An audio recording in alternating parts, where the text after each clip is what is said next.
покрај клубовите и федерациите ќе добијат и спортистите сами, иако тие планови и програми ќе треба да идат во координација и консултација со нивните и клубови и федерации, па и со Олимпискиот комитет, се надеваме ќе има и поголем број на олимпици, не само Струмица, него од цела Македонија. Јас сепак би рекол дека да, финансиите се важен дел, меѓутоа не најважен. Затоа сме и ние тука, како Македонски олимписки комитет, да ги преку оваа обука што е за напреден спортски менеджмент и за спортската администрација за градот Струмица, за општина Струмица.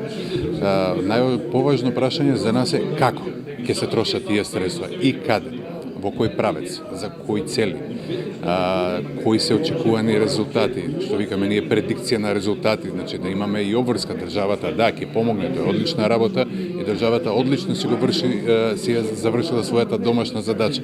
Меѓутоа сега треба да видиме дали и клубовите и федерациите ќе се завршат својата домашна задача, ќе ги употребат на вистинските места, за вистинските намени овие финансиски средства, дали тоа ќе биде во едукација на стручната администрација, едукација на стручниот кадар, на тренерите.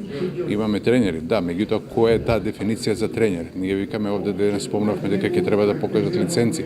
Кои лиценци? Какви лиценци? Како дошле до тие лиценци?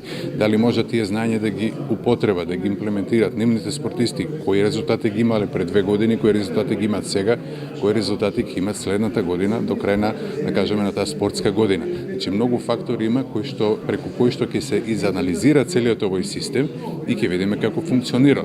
Финансиски може да добиеме многу поголеми средства, меѓутоа спортските резултати, дали ќе ги пратат овие зголемени финансии, тоа допрва ќе видиме.